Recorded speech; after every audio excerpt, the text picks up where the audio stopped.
उन्नत बीज, नई तकनीक और विविधीकरण से बनाए संपूर्ण, समृद्ध और खुशहाल भारत। अन्नदाता देखिए हर रोज सुबह 6:30 बजे।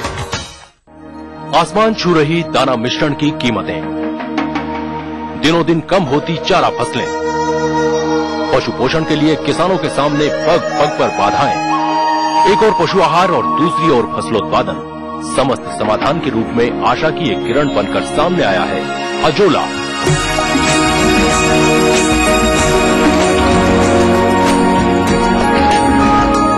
अजोला के बारे में समस्त जानकारी वीडियो सीडी के रूप में आपके सामने लेकर आया है ईटीवी अन्नदाता। सीडी के लिए संपर्क करें।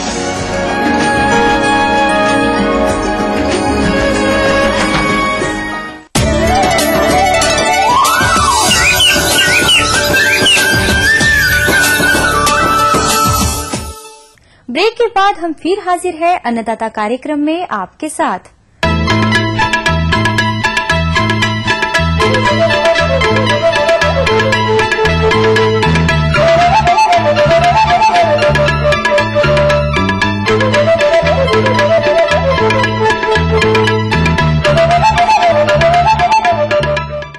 किसान भाइयों, फूलों की खेती की बात करें तो पिछले कुछ वर्षों से हाईटेक फार्मिंग के अंतर्गत जरबेरा फूल की खेती करके उत्तराखंड के किसान भाई अधिक लाभ कमा रहे हैं, क्योंकि बाजार मांग बहुत तेजी से बढ़ रहा है और इसी मांग को देखते हुए बहुत से किसान भाई इसकी खेती किए हैं।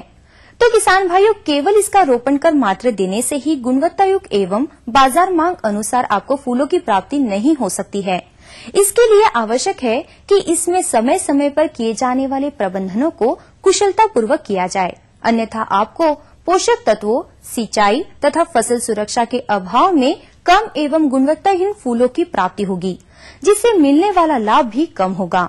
अतः किसान भाइयों, जरबेरा की फसल में कौन कौन से प्रबंधन कार्य इस समय किए जाए जिससे गुणवत्तायुक्त अधिक फूल की प्राप्ति हो, इसकी जानकारी दे रहे हैं महाराजपुर उधम सिंह नगर के प्रगतिशील किसान कृष्ण ठकराल। मालविका नर्सरी में एक बार पुनः आपका स्वागत है। ये हम लोग एक जरबेरा के पॉली हाउस में खड़े हैं। इस मौसम में किन किन चीजों का ध्यान रखा जाए जिससे कि हम इससे ज्यादा से ज्यादा और अच्छे से अच्छा पुष्प उत्पादन ले सकें। तो अभी सर्दी का मौसम गया है और गर्मी का मौसम आया है, तो किसान भाइयों, इसकी पानी की आवश्यकता सर्दी और गर्मी में अलग अलग होती है। गर्मी में हमें ज्यादा पानी देना पड़ता है, इसलिए किसान भाइयों, सर्दी में जितना हम पानी देते थे उससे धीरे धीरे बढ़ा के, जैसे जैसे गर्मी बढ़ती जाएगी उसी तरह से हम पानी की मात्रा भी बढ़ाते जाएं। ऐसा नहीं है कि 1000 लीटर के बाद गर्मी आने पे सीधा ही 1500 लीटर किया जाए, ऐसा नहीं होना चाहिए। 1000 लीटर देते हैं आप, 1100 लीटर दीजिए, 1200 लीटर दीजिए। दूसरी बात किसान भाइयों, जो पुराने पत्ते हैं इसमें या ज्यादा पत्ते हैं, आप इनको छुड़वा के और पॉली हाउस से दूर फेंकवा दीजिए। जड़ों के विकास के लिए आप ह्यूमिक एसिड 2 ml 1 लीटर पानी में घोल के और इसकी जड़ों के आसपास 1 हफ्ते में एक बार देते रहिए, जिससे जड़ों का विकास होता है। किसान भाइयों, इस समय मौसम के अनुरूप ज्यादा खाद की आवश्यकता जरबेरा के पुष्प को नहीं होती, क्योंकि सर्दियों में इसको भरपूर रूप से हम लोग बराबर इसका फर्टिगेशन करते हैं। उसके बावजूद भी एनपीके 20-20-20 है, इसको ड्रिप के हिसाब से उचित मात्रा में इसको देना चाहिए, या सल्फर है या फास्फोरस है। ये सब उर्वरक जो घुलनशील मात्रा में बाजार में उपलब्ध होते हैं, उनका जो है आवश्यकता अनुसार उपयोग करना चाहिए। गर्मियों के दिनों में ज्यादा उर्वरक के प्रयोग से हमको बचना चाहिए। दूसरा किसान भाइयों, इस मौसम में कुछ कीड़े बीमारियां भी इसके ऊपर आते हैं, क्योंकि तापमान बढ़ता है। इस मौसम के मुख्य कीट हैं माइट, दूसरा होता है थ्रिप्स। तो माइट में क्या होता है कि पत्ते जो हैं वो अंदर की ओर सिकुड़ जाते हैं और जरबेरा की जो कली है वो खिल नहीं पाती है। दूसरी कीट है थ्रिप्स। थ्रिप्स में पत्ते बाहर की ओर मुड़ते हैं और जो जरबेरा का फूल है उसमें रंग जो है वो फीका पड़ जाता है या डिसकलर हो जाता है। किसान भाइयों, पहले इन दोनों कीटों के लिए अलग अलग तरह का केमिकल या दवाई छिड़कनी पड़ती थी। अभी बाजार में चेक के नाम से एक दवा आई है, उसका 1 ml दवाई साथ में आधा ml सर्फेक्टेंट जो कि चिपकने वाला होता है, दवाई को पत्ते से चिपकाता है, इसकी मात्रा 1 लीटर पानी के हिसाब से मिला के और इसका स्प्रे करना चाहिए। इसके स्प्रे से किसान भाइयों थ्रिप्स और माइट दोनों ही खत्म हो जाते हैं। दूसरा किसान भाइयों, जरबेरा के फूल गर्मी में सवेरे और शाम को ही तोड़ें, दिन में फूल ना तोड़ें। गर्मी की वजह से, तापमान ज्यादा होने की वजह से जैसे ही आप फूल तोड़ते हैं उनको पानी में रखें, अच्छी तरह से बंडल बना के रात को ही इसका परिवहन करें, क्योंकि इतनी ज्यादा गर्मी होती है, दिन में यदि परिवहन होगा तो पहुंचते पहुंचते फूल खराब हो जाएंगे। इन सब चीजों का ध्यान रख के किसान भाइयों गर्मी में आप सफलतापूर्वक जरबेरा पुष्प उत्पादन कर सकते हैं।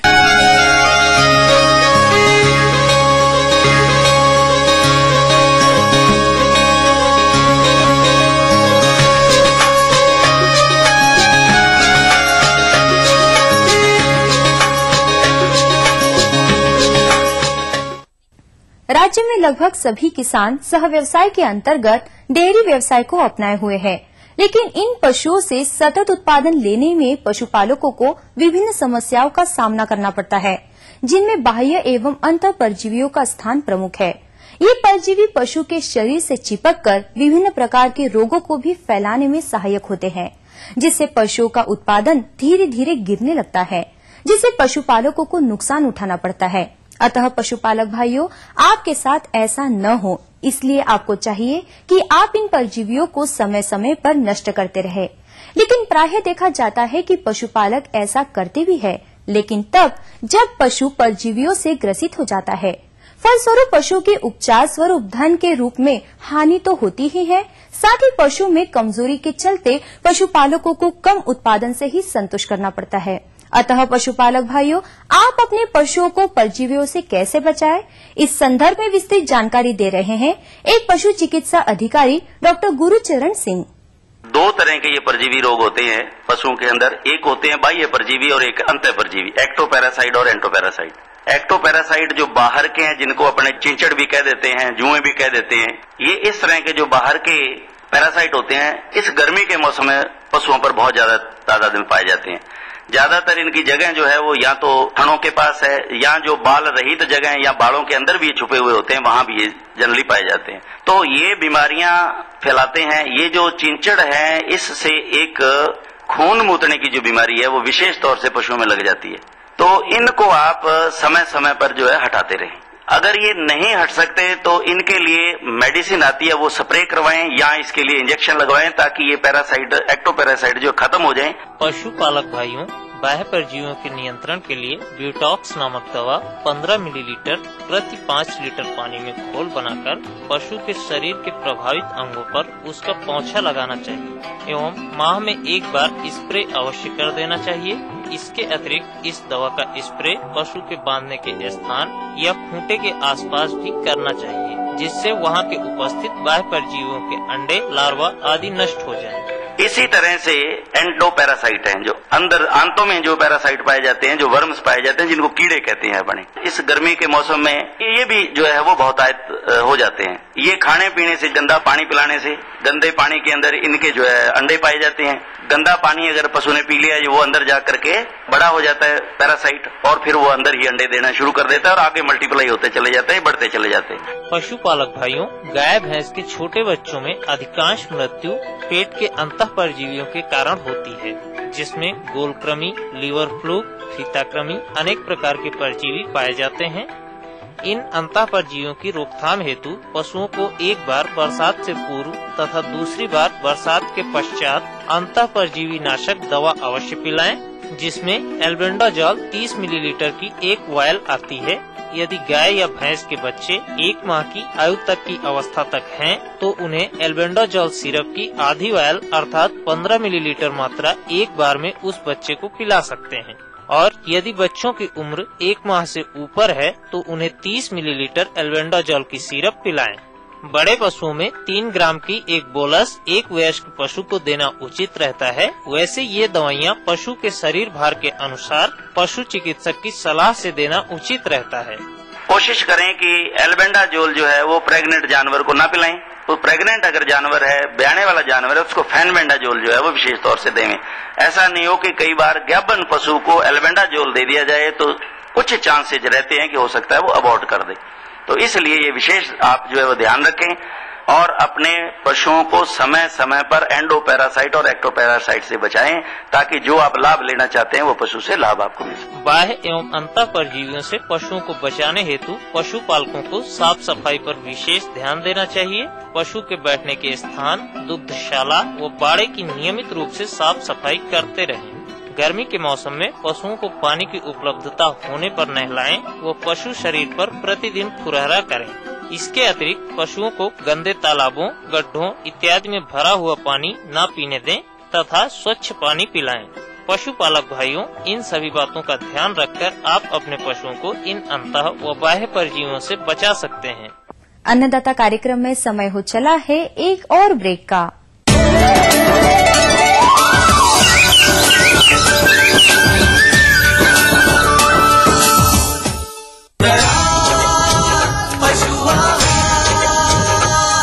असली भरोसेमंद दयाल पशु आहार, दूध दमदार, आप शानदार।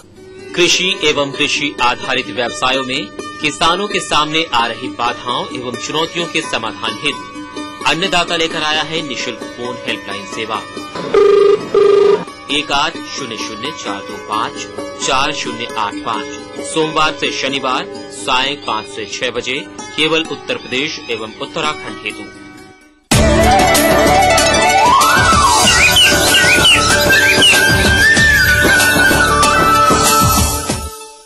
ब्रेक के बाद हम फिर हाजिर है अन्नदाता कार्यक्रम में आपके साथ।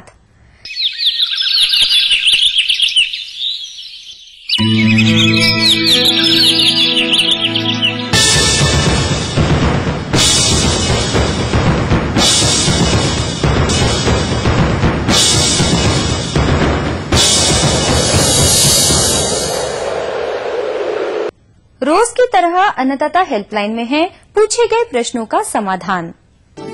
निःशुल्क अन्नदाता हेल्पलाइन में आज जो प्रश्न शामिल किया गया है उसे पूछा है बाह आगरा से संजय रस्तोगी ने। आप सूकर पालन व्यवसाय हेतु पाली जाने वाली उन्नतशील नस्लों के बारे में जानकारी चाहते हैं, तो इसके लिए देखिए कार्यक्रम की यह प्रस्तुति। आजकल सुकर पालन व्यवसाय की तरफ लोगों का बढ़ता रुझान इसकी लोकप्रियता को दिनों दिन बढ़ावा दे रही है। सामान्य तौर पर विगत कुछ वर्षों तक हमारे देश में देसी सुकरों का ही पालन हुआ करता था, पर विगत कुछ वर्षों से हमारे देश में विदेशों से भिन्न भिन्न जाति के सुकरों का आयात किया गया, जिसके अंतर्गत लार्ज व्हाइट यॉर्कशायर, लैंडरेस, टेमवर्थ, हैम्पशायर इत्यादि काफी प्रचलित है। इन्हीं नस्लों की मदद से हमारे देश में वैज्ञानिकों ने गहन अनुसंधान की वजह से कुछ अन्य नस्लों का भी विकास किया गया, जिसमें बिरसा कृषि विश्वविद्यालय के द्वारा विकसित की गई टीएनडी नस्ल काफी प्रचलित और प्रमाणित है। सुकर पालक भाइयों, आइए इन नस्लों के बारे में खुलकर चर्चा करें, जिसके अंतर्गत सबसे पहले बात आती है लार्ज व्हाइट यॉर्कशायर की। यह एक उजले रंग का सुकर है जिसका पालन हमारे देश में काफी हो रहा है। इसके कान छोटे एवं खड़े होते हैं। इस जाति के नर से देसी सुकरियों के संकरण से प्राप्त सुकर ग्रामीण वातावरण में पालने के लिए काफी उपयुक्त है। इसका शारीरिक विकास एवं बच्चे देने की क्षमता अधिक है। दूसरा है लैंडरेस। यह भी उजले रंग का ही सुकर है, जिसके कान लंबे एवं आगे की ओर आंखों के ऊपर कुछ झुके से प्रतीत होते हैं। तीसरा है टेमवर्थ। इसका रंग सुनहला लाल होता है। यह कठोर तथा ताकतवर होता है। देसी सुकरों की नस्ल सुधारने के लिए यह एक अच्छी नस्ल है। इसके चमड़े मुलायम होते हैं तथा चर्म रोग इस नस्ल में अपेक्षाकृत बहुत कम होता है। हैम्पशायर, इसके शरीर का रंग काला होता है, परंतु एक उजले रंग की धारी इसके ऊपर इसके अगले पैर और पीठ पर होती हुई पाई जाती है। इसके दूध पीते बच्चे में मृत्यु दर काफी पाया जाता है। यह नस्ल काला होते हुए भी अपने प्रदेश में पालने के लिए उपयुक्त नहीं है। इन सारी नस्लों के अलावा वॉर्कशायर, चाइना, चेस्टर हवाई इत्यादि काफी प्रचलित है। किसान भाइयों, जहाँ तक टेंडी नस्ल की बात है तो यह नस्ल देसी तथा टेमवर्थ के संकरण के द्वारा उत्पन्न की गई है। सुकर पालन से अधिक आमदनी बढ़ाने के लिए उन्नत नस्ल के सुकरों को पालना आवश्यक है। देसी सुकर के बदले यह ग्रामीण वातावरण में काफी आसानी से पाला जाता है। यह नस्ल मात्र 1 वर्ष में ही ग्रामीण वातावरण के देख रेख के अंतर्गत ही 60 से 70 किलोग्राम तक वजन धारण कर लेती है। सामान्यतः जहां देसी सुकर एक बार में मात्र 4 से 7 बच्चों को जन्म देती है, वहीं यह 8 से 12 बच्चों को जन्म देने की क्षमता रखती है और वर्ष में 2 बार बच्चों को जन्म देती है। इस नस्ल में चर्म रोग काफी हद तक कम ही होता है। अन्य रोगों के प्रति भी प्रतिरोधक क्षमता इसमें काफी हद तक देखी गई है। किसान भाइयों, अन्नदाता तत्पर है आपके लिए, क्योंकि आपकी समस्या हमारा समाधान। इस हेतु पत्र लिखे इस पते पर। हमारा पता है प्रोड्यूसर अन्नदाता, ETV Uttar Pradesh Uttarakhand, Ramoji film city Hyderabad 501512, या फिर मेल करें annadatta.up@etv.co.in पर। फिलहाल अन्नदाता कार्यक्रम में आज इतना ही। कल फिर मिलेंगे कृषि संबंधित नवीनतम जानकारियों के साथ। तब तक के लिए आज्ञा दीजिए। नमस्कार।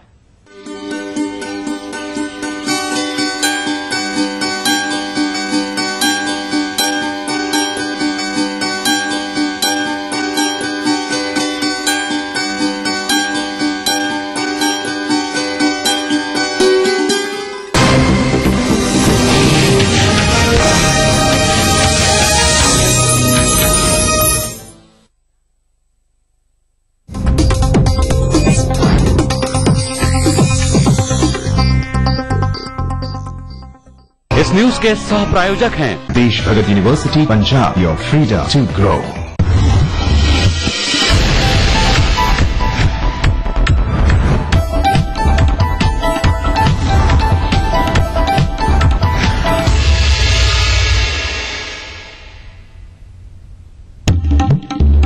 अलीगढ़ रेप और हत्या मामले पर SC आयोग गंभीर। 2 DSP रैंक के अधिकारियों पर गिरेगी गाज। DM ने भी दिया मजिस्ट्रियल जांच का आदेश।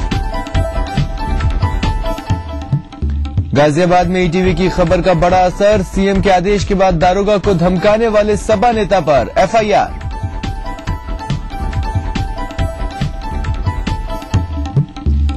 मायावती की राष्ट्रपति शासन की मांग पर सपा का पलटवार। रामगोपाल ने कहा, सत्ता जाने से बौखला गई है माया।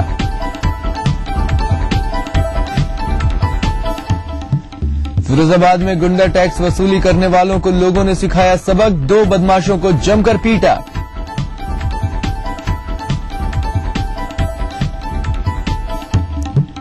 और आपराधिक वारदातों में एक दूसरे का साथ देने वाले बाप बेटे की गैंग का भंडाफोड़। गाजियाबाद पुलिस ने किया गिरफ्तार। दोनों के खिलाफ 100 से ज्यादा केस।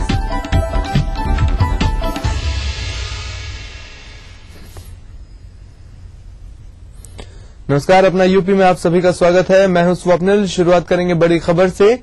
डिपार्टमेंटल स्टोर्स में आग लगने की खबर है। आगरा के 3 डिपार्टमेंटल स्टोर्स में भीषण आग लग गई है। आग इतनी भीषण थी कि एक मकान भी उसकी चपेट में आ गया। 4 दमकल की गाड़ियां मौके पर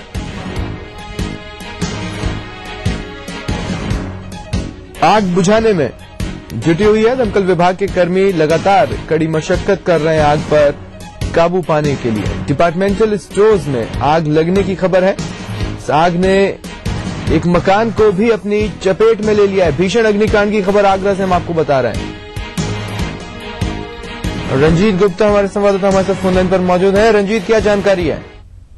अपने मैं बता दो, सुबह 3:30 बजे करीब आग लगी है। थाना एटमादपुर का मेन बाजार है ये, जहाँ पर आग लगी है। लगभग अभी तक जो सबने जानकारी सामने आ रही है, शॉर्ट सर्किट के कारण आग लगने की संभावना है। और सबने बता दो, यहाँ पर प्रशासनिक लापरवाही भी सामने आई है। लोगों का कहना है करीब 3:30 से 4 के बीच में सुबह ये आग लगी है, लेकिन लगातार आग बढ़ती रही और करीब 2 घंटे बाद दमकल मौके पर पहुंची है। वहाँ पुलिस मौके पर पहुंची, जबकि करीब 500 मीटर दूरी पर थाना है जिस जगह आग लगी हुई है। और यहाँ पर सबने अब तक जो स्थिति है आग की, वो आधी दुकानों में आग बुझाई जा चुकी है। दमकल कर्मी ऊपर छतों पर खड़े होकर लगातार आग बुझाने का प्रयास कर रहे हैं, लेकिन अभी तक आग पर काबू नहीं पाया गया। स्वप्निल, कितनी देर में पूरी तरह आग पर काबू पा लिया जाएगा? रंजीत, क्या कह रहे हैं दमकल विभाग के अधिकारी? कम से कम सबने जिस तरीके से आग लगी हुई है, और जो क्योंकि ये डिपार्टमेंटल स्टोर था, यहाँ पर परचून का सामान दुकानों में भरा हुआ था, ज्वलनशील चीजें इन दुकानों में थी। इस वजह से कम 2 घंटे का समय और लगेगा। स्वप्निल जी रंजीत, मैं आपसे जानना चाहता हूं, जैसा कि आपने बताया आग करीब 3:30 बजे के आसपास लगी और प्रारंभिक स्तर पर जो बताया जा रहा है कि शॉर्ट सर्किट की वजह से आग लगी 3:30 बजे के आसपास, ये बातें आपस में क्लैश नहीं कर रही हैं? जी बिल्कुल, क्योंकि लोगों का अंदाजा है और अधिकारी कुछ भी कहने से बच रहे हैं इस पर। स्वप्निल, दमकल कर्मी खुद लेट पहुंचे हैं वहां पर, क्योंकि एतमादपुर से करीब 10 या 12 किलोमीटर की दूरी पर फरहन में दमकल खड़ी हुई थी। वहां से पहली दमकल 2 घंटे बाद पहुंची, उसके बाद आगरा से रिलीज की गई है दमकल। तो वहां पर अधिकारियों का कुछ भी कहना नहीं है कि आग क्यों लगी है, फिलहाल बुझाने में लगे हुए हैं। जो लोग इस तरीके से जो बातें निकल के सामने आ रही है कि शॉर्ट सर्किट हुआ है, क्योंकि ट्रांसफार्मर भी थोड़ी ही दूरी पर वहां पर रखा हुआ है। चलिए, बहुत बहुत धन्यवाद तमाम जानकारी के लिए रंजीत, आप नजर बनाए रखें। बढ़ते हैं आगे। गाजियाबाद के भोजपुर थाना क्षेत्र में शुक्रवार को एक युवक की संदिग्ध परिस्थितियों में मौत हो गई। परिजनों का आरोप है कि एक हत्या के मामले में पूछताछ के लिए पुलिस उस युवक को उठाकर ले गई थी, मगर बाद में पुलिस ने घरवालों को उस युवक की मौत की सूचना दी। मृतक के घरवाले स्थानीय पुलिस चौकी पर तैनात सालिम नाम के एक सिपाही का नाम ले रहे हैं, जो आस मोहम्मद नाम के इस युवक को अपने साथ ले गया था। वहीं पुलिस इन आरोपों को गलत बता रही है। पुलिस का कहना है कि आस मोहम्मद उसे झाड़ियों में पड़ा मिला था और उसके मुंह से झाग निकल रहा था। इसके बाद तत्काल उसे गाजियाबाद जिला अस्पताल भेजा गया, जहां उसकी मौत हो गई। उधर मामले के सामने आने के बाद गाजियाबाद के एसएसपी ने कहा है कि परिजनों की तरफ से शिकायत मिलने के बाद आगे की कार्रवाई की जाएगी।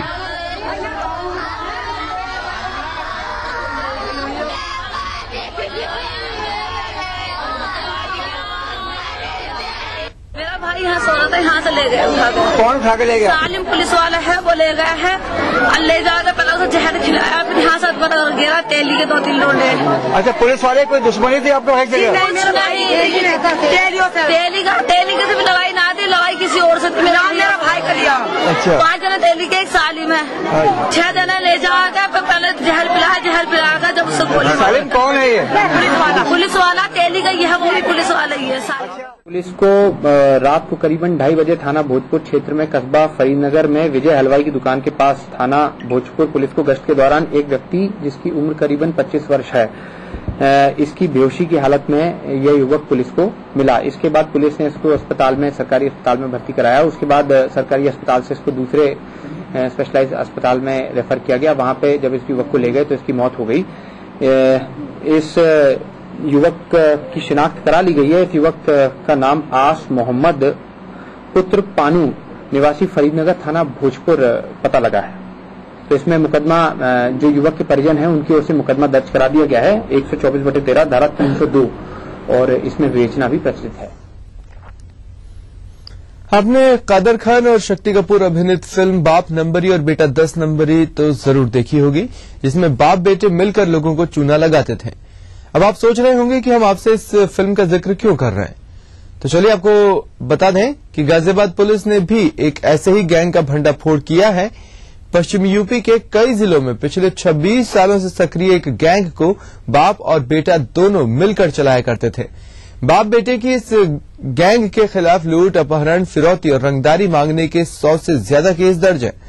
पुलिस के मुताबिक बाप बेटे के इस गैंग का सरगना सूबे सिंह है और सूबे सिंह का बेटा परविंदर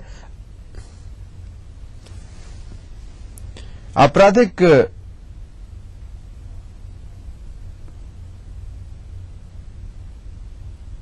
वारदातों को अंजाम देने के दौरान अपने पिता का साथ दिया करता था। पुलिस ने इन दोनों के कब्जे से लूटी हुई एक बाइक भी बरामद की है। वो तमंचे 315 बोर और कुछ जिंदा और खोखा कारतूस इनपे से बरामद हुए हैं। एक लूटी हुई डिस्कवर मोटरसाइकिल यूपी 15 AM 1988 भी इनपे से बरामद हुई है। इनपे करीबन एक पे 45 मुकदमे, एक पे 16-17 मुकदमे हैं। ये जनपद बिजनौर से भी वांछित चल रहे हैं। तो इन लोगों को पुलिस ने अभी अरेस्ट किया है और दोनों ही हिस्ट्री शीटर्स हैं अपने एरिया के। फिरोजाबाद जिले के दक्षिण थाना क्षेत्र के सुहागनगर इलाके में शुक्रवार को गुंडा टैक्स की वसूली कर रहे कुछ बदमाशों और पब्लिक के बीच मुठभेड़ हो गई। इस दौरान बदमाशों ने भीड़ पर फायरिंग भी कर दी, मगर लोगों ने डर कर भागने के बजाय दौड़ाकर 2 बदमाशों को पकड़ लिया और उन्हें जमकर सबक सिखाया। साथ ही बदमाशों की बाइक को भी आग के हवाले कर दिया। सूचना पाकर मौके पर पहुंची स्थानीय पुलिस भी दोनों बदमाशों को हिरासत में ले चुकी है और उनके 3 फरार साथियों की तलाश की जा रही है।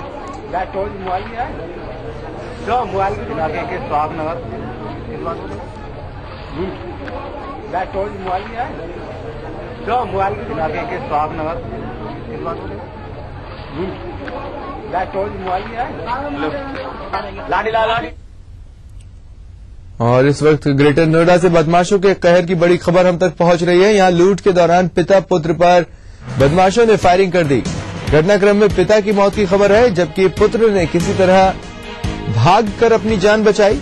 इस दौरान बदमाश बाइक लूटकर मौके से फरार हो गए। दादरी थाना क्षेत्र में रेलवे फाटक की ये घटना है। ग्रेटर नोएडा में बदमाशों ने लूट की वारदात को अंजाम दिया और इस दौरान पिता पुत्र पर फायरिंग झोंक दी। पिता की मौत की खबर है, पुत्र ने किसी तरह भागकर अपनी जान बचाई और इस दौरान बदमाश बाइक लूटकर भागने में सफल रहे।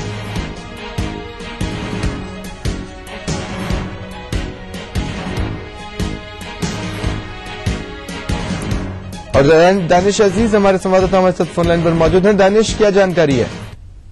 देखिए, बिल्कुल जो है ग्रेटर नोएडा में बदमाशों का पूरी तरीके से राज है। बदमाशों ने अपना कब्जा जमा लिया है पूरे ग्रेटर नोएडा में। कल रात में जो है एक पिता और पुत्र बाइक से जो है अपने घर की तरफ जा रहे थे। अचानक कार सवार बदमाश आए, उन्होंने उन लोगों के ऊपर फायरिंग करी। हालांकि बच्चा 12 साल का जो बच्चा था वो किस तरीके से जो है गाड़ी से कूद के वहां से भाग निकला, लेकिन जो पिता था उसकी गोली लगी, वो वहीं पर उसकी जो है मौत हो गई है। वो जो बाइक थी इनकी बाइक लेके जो है बदमाश फरार हो गए। और सबसे बड़ी बात की अभी कुछ देर पहले ही ये घटना है, उसकी 1 घंटे बाद तुरंत फिर एक कार इंजीनियर ने कार की जो है लूट की घटना को अंजाम दिया गया। उसको बाकायदा इंजीनियर को मारा पीटा गया और उससे कार लूट ली गई। जिस तरीके से बदमाश जो है पुलिस के ऊपर लगातार हावी होते जा रहे हैं, उससे ये साफ पता चलता है कि पुलिस की जो व्यवस्था है यहाँ की पूरी तरीके से चरफरा चुकी है और शायद इसी का फायदा उठा रहे हैं बदमाश।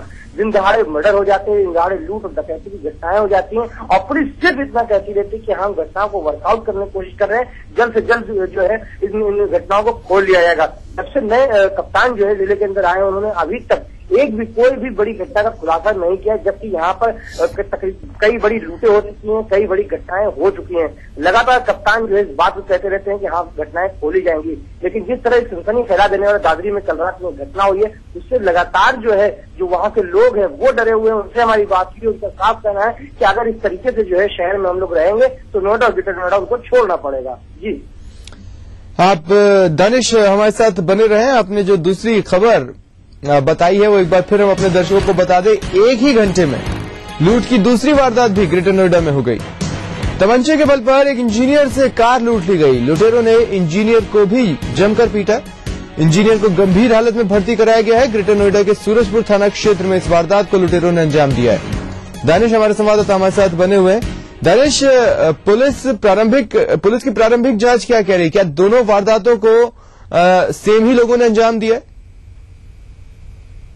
घटनाएं हुई है। सबसे पहले तो दादरी में घटना हुई, वहां पर जो है गोली मारी गई, एक को जो है हलाक किया गया। उसके बाद जो है ठीक दादरी से तकरीबन 3 किलोमीटर दूरी पर सूरजपुर पड़ता है, जो कि नोएडा आने का रास्ता है। वहां पर जो है एक इंजीनियर को रोका गया, इंजीनियर को मारा पीटा गया, उसकी कार लूट के बदमाश फरार हो गए। इसी हद तक जो ये 2 घटनाएं साथ हुई, बिल्कुल ऐसा ही लग रहा है कि एक ही बदमाशों ने, जो एक ही गैंग है जिन्होंने पहले हत्या करी, बाइक लूटने बस सूरजपुर 2 किलोमीटर वहां से पड़ता है, वहां पहुंचे और कार लूट के फरार हो गए। तो शुरुआती दौर में हालांकि पुलिस जो है इन सारे जो है सवालों का जवाब देने को तैयार नहीं। लगातार हम कल रात से ही उनसे बात करने की कोशिश कर रहे हैं, यहाँ के जो स्थिति है उनसे बात करने की कोशिश कर रहे हैं, लेकिन कप्तान का सीधा कहना है कि हम वर्कआउट कर रहे हैं, हम अभी कोई जानकारी नहीं दे सकते। लेकिन जिस तरीके से घटनाएं हुई है, ताबड़तोड़ 1 घंटे के अंदर 2 बड़ी घटनाएं हुई है, उससे ऐसा ही लग रहा है कि एक ही गैंग है, उनके पास भागने का कोई बड़ा साधन नहीं था। तो पहले तो बाइक लूटी, बाकायदा गोली मारी, हत्या करी, उसके बाद बाइक से ही जाकर कार लूटी। अब इन दोनों घटनाओं का जो कनेक्शन क्या है, ये पुलिस जब पूरी तरीके से जांच करेगी और इस पूरे मामले को वर्कआउट करेगी तभी पता चल पाएगा। लेकिन सबसे बड़ा सवाल यही खड़ा होता है कि जिस तरीके से घटनाएं शहर के अंदर हो रही है, नोएडा और ग्रेटर नोएडा एक ऐसा इलाका है जहां से विदेशी बाहर के लोग आते हैं। और सबसे बड़ी बात, 2 मई से लेकर 5 मई तक ग्रेटर नोएडा के अंदर बाकायदा 62 देशों की जो है कॉन्फ्रेंस शुरू होने जा रही है। और ऐसे माहौल में 62 विदेशी वित्त मंत्री यहाँ पर आएंगे, खुद प्रधानमंत्री यहाँ पर आएंगे। और ऐसे हालातों में जब ग्रेटर नोएडा में ऐसे अपराध बढ़ रहा है, जिस तरीके से जो है लगातार जो है हत्याएं हो रही हैं, लूट हो रही है, ऐसे में विदेशी मेहमान कितने तेज है ग्रेटर नोएडा के अंदर, ये वाकई एक चिंता का विषय बन गया है। बहुत बहुत धन्यवाद दानिश तमाम जानकारी के लिए।